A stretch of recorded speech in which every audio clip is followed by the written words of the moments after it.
Hello दोस्तों, welcome to YouTube channel open classroom. हम पढ़ रहे हैं क्लास 12 की accountancy, accounting for not for profit organisation. हम इस सीरीज़ में अब क्वेश्चंस में आ गए हैं। तो हम कुछ क्वेश्चंस करके देख रहे थे कि हम उसे किस तरीके से करते हैं। तो ये कुछ और क्वेश्चन करते हैं और उन्हें देखते हैं। तो ये क्वेश्चन है, देखिए इसमें कहता है कि prepare income and expenditure account and balance sheet for the year ended 31 मार्च 2015। और ये आपका रिसिप्ट एंड पेमेंट अकाउंट दिया हुआ है। इसमें रिसिप्ट साइड में ओपनिंग बीडी है, यानी कि ये ओपनिंग कैश है, ठीक है। फिर सब्सक्रिप्शन दिया हुआ है 2013-14, यानी कि लास्ट ईयर का हो गया। 14-15 जो इस साल का है, और 15-16 जो नेक्स्ट ईयर का है। फिर है entrance fee, local rent, received from refreshment, income from investment. फिर पेमेंट साइड में है आपका सैलरीज एंड वेजेस 13-14, यानी ये पिछले साल का है, तो जो हमारा इनकम एंड एक्सपेंडिचर अकाउंट में नहीं आएगा। 14-15 जो 14-15 का हमें बनाना है उसका है, ये हम कंसीडर करेंगे इनकम एक्सपेंडिचर में। फिर आपका आता है sundries expense, free hold land. Free hold land जो है हमारी बैलेंस शीट की आइटम है, कैपिटल आइटम है, तो ये भी नहीं आएगी इनकम एक्सपेंडिचर में। Stationery, rates, refreshment expense, telephone charges, investment, audit fee, और ये लास्ट में आ गया आपका क्लोजिंग बैलेंस। फिर नीचे कुछ एडिशनल इन्फॉर्मेशन दी है। There are 1800 members each paying annual subscription of ₹200, यानी कि 1800 मेंबर्स हैं और 200 रुपीज़ वो सब्सक्रिप्शन देते हैं। तो अगर आप इसे कैलकुलेट करेंगे तो 1800 इंटू 200, तो ये हो जाएगा 3,60,000, यानी कि हर साल जो सब्सक्रिप्शन आनी थी वो 3,60,000 आनी थी, ठीक है। यहाँ पर कहता है ₹8,000 वर इन एरियर ऑफ ₹2013 एंड 14। तो 2013-14 के 8,000 रुपये थे। यहाँ पे जो सब्सक्रिप्शन था 13-14 का जो पेंडिंग वो 8,000 था, लेकिन यहाँ पर रिसीव जो हुआ है 13-14 में, ये जो यहाँ पर ये 7,200 रिसीव हुआ है, यानी कि अब भी इसमें से 800 रुपीज़ हमारे आउटस्टैंडिंग हैं, ठीक है। तो सबसे पहले एक्सपेंडिचर साइड लेते हैं। यहाँ पर क्या था कि सैलरी थी, सैलरी में दो था, एक आउटस्टैंडिंग थी और एक दिस ईयर की थी। तो हम दिस ईयर की ले लेंगे, सैलरी एंड वेजेस कितने थे, 83,200। फिर सन्ड्री एक्सपेंसेस, सन्ड्री एक्सपेंसेस में एक एडजस्टमेंट भी थी, याद है। सन्ड्री एक्सपेंसेस 37,000 के तो हमारे दे रखे हैं रिसिप्ट एंड पेमेंट अकाउंट में, बाकी एक वो है एडजस्टमेंट।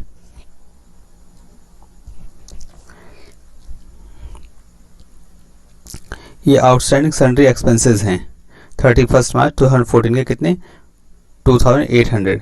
अब ये आउटस्टैंडिंग कब के हैं, 31 मार्च 2014, यानी कि लास्ट ईयर के हैं ये। तो हमें ये इस साल के नहीं है, तो इसमें से हम माइनस कर देंगे। तो ये हो जाएगा लेस आउटस्टैंडिंग एक्सपेंस कितना, 2,800। तो ये कितना हो गया, 34,200, ठीक है। इसी तरीके से स्टेशनरी,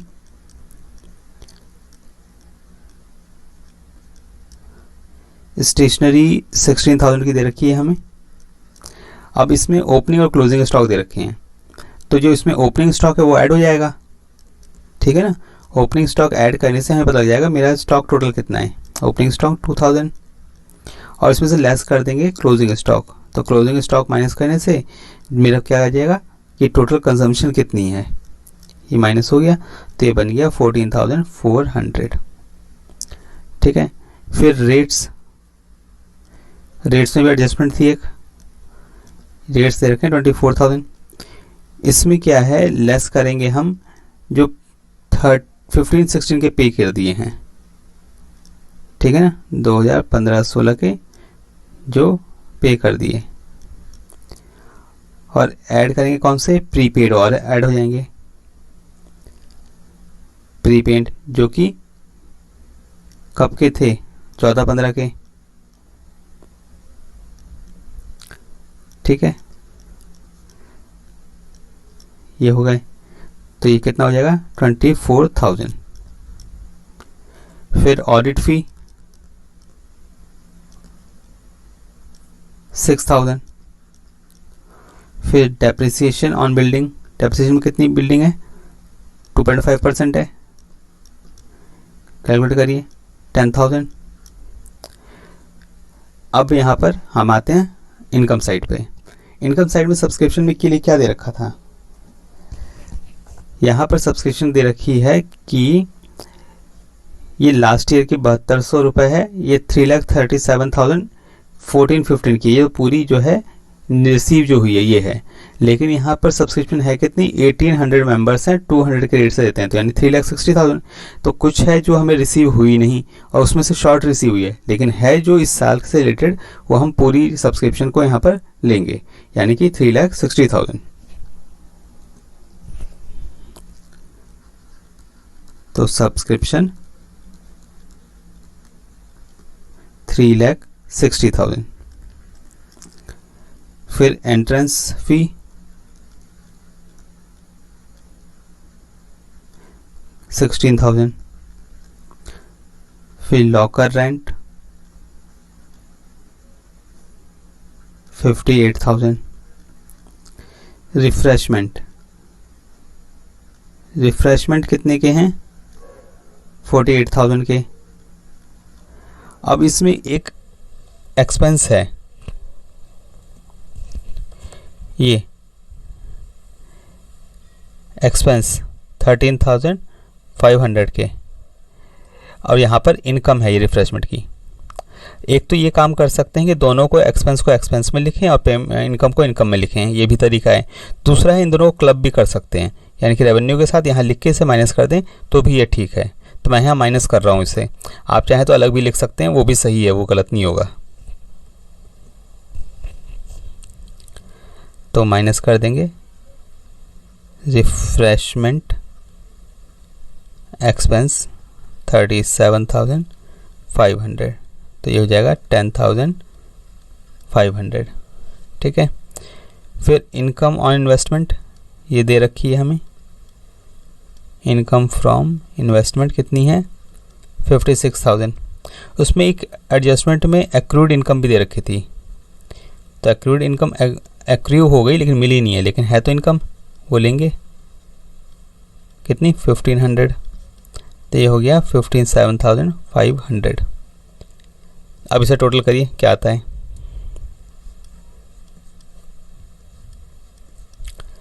तो ये हो गया इनकम मेरी आ गई 5,02,000, ठीक है। फिर यहाँ पर ये भी 5,02,000। इसमें अब ये क्या बनेगा, सरप्लस को और क्या लिखते हैं, excess of income over expense, तो ये कितना हो जाएगा, 3,24,800, ठीक है। इसमें एक सब्सक्रिप्शन अकाउंट भी बनाना पड़ेगा हमें, क्योंकि यहाँ पर बहुत सारी सब्सक्रिप्शन आई है, कुछ एडवांस आई है, कुछ पिछले साल की है, कुछ पेंडिंग है। तो इसमें इस सब्सक्रिप्शन अकाउंट बनाने से हमें नेट फिगर आएगी कि आखिर यहाँ पे बैलेंस फिगर कितनी बची है। चलिए इस यहाँ पे जो है पहले लिख लेते हैं, BD क्या है हमारा, BD 8,000 है जो मेरी ड्यू है, ठीक है ना।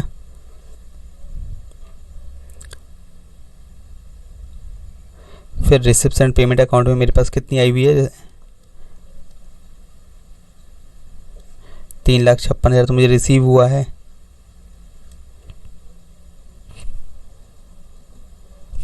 ये 3,56,000 रिसीव हुआ है। आउटस्टैंडिंग यहाँ पर दे रखी थी 8,000, ठीक है। 3,56,000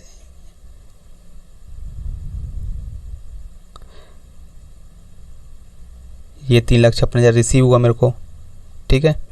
और फिर इसमें 12,000 ये है क्लोजिंग बैलेंस हो गया इसका, ठीक है। तो बैलेंस जो आएगा वो मेरा सब्सक्रिप्शन आ जाएगा।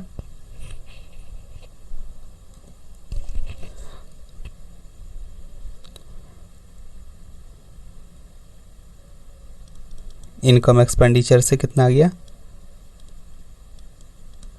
3,60,000। बैलेंस CD कितना हो गया, 12,000। ये मेरा इनकम रिसेप्शन पेमेंट से आ गया। अब बैलेंस क्या आता है, 3,80,000, 3,80,000 बैलेंस CD। ये जो आएगा मेरा, ये क्या होगा, आउटस्टैंडिंग 23,200। ये 23,200 मेरा बैलेंस आ गया है। वैसे इसकी अब बैलेंस शीट बनानी है। बैलेंस शीट बनाने से पहले मुझे ओपनिंग बैलेंस शीट बनानी पड़ेगी, ताकि मुझे जनरल रिजर्व फंड पता लगे, क्योंकि जनरल रिजर्व फंड तो कहीं दिए नहीं रखा। तो वो कैलकुलेट करने के लिए मुझे लास्ट ईयर की बैलेंस शीट बनानी पड़ेगी। तो ओपनिंग कैश इन हैंड दे रखा है, कैश एंड बैंक ले लेते हैं 41,000। फिर सब्सक्रिप्शन एरियर भी दे रखा था, एरियर कितना 8,000 है। फिर स्टॉक ऑफ स्टेशनरी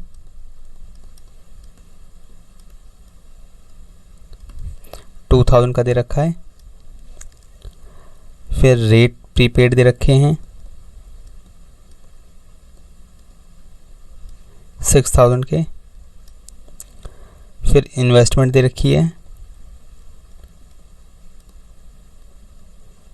8 लाख की। बिल्डिंग दे रखी है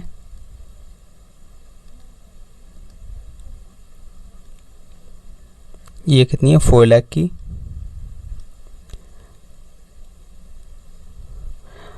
यहाँ पे आउटस्टैंडिंग एक्सपेंस हैं, सैलरी एक्सपेंस मेरे कितने हैं, 2,800।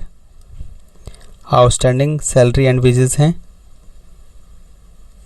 4,800।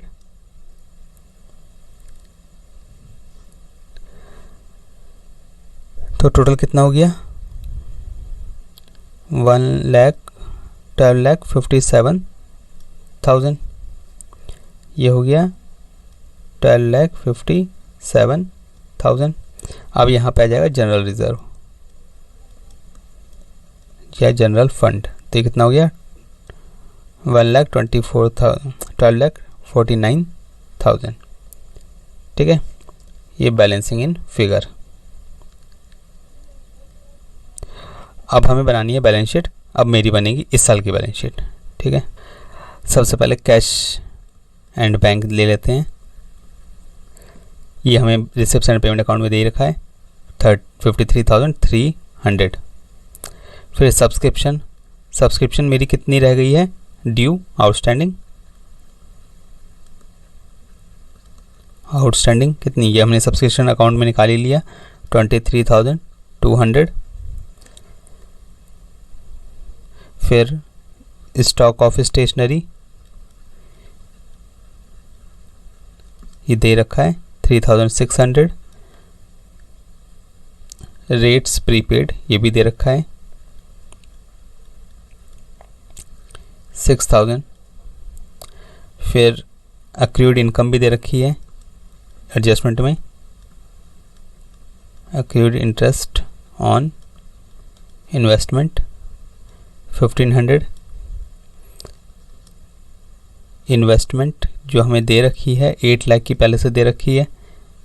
इसमें कुछ परचेज भी हुई है,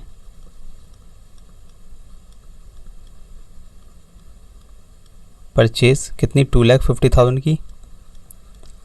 तो टोटल कितना हो गया 10,50,000। फिर बिल्डिंग है 4 लाख की। अब इसमें डेप्रिसिएशन चार्ज करना है, डेप्रिसिएशन माइनस कर देंगे कितना 10,000। ये हो गया कितना 3,90,000। ठीक है, अब आ जाते हैं यहाँ पर लायबिलिटी साइड में। तो आउटस्टैंडिंग टेलीफोन एक्सपेंस जो हमने पे नहीं किए हैं वो पे करने पड़ेंगे, कितने हैं 1,400। फिर सब्सक्रिप्शन एडवांस में जो आ गया है तो मेरी लायबिलिटी हो गई कितनी 12,000। ये रिसिप्ट एंड पेमेंट अकाउंट में दे रखा है। अब आ गया जनरल रिफंड।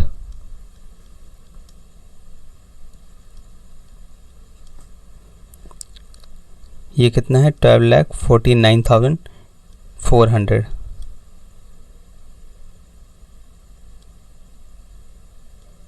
ठीक है, फिर इसमें ऐड कर देंगे सरप्लस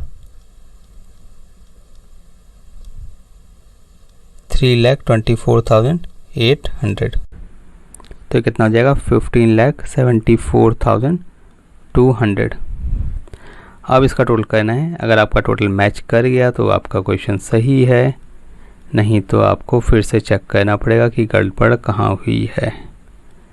तो टोटल 15,87,000 और यहाँ टोटल करेंगे तो ये भी हो गया 15,87,000। ठीक है, तो ये आपको क्लियर हो गया होगा कि कैसे करना है। अगर इसमें कहीं कोई डाउट है तो आप पूछ सकते हैं और इस चैनल को लाइक करिए, सब्सक्राइब करिए ताकि आपको ऐसी ही वीडियोस मिलती रहें। ओके।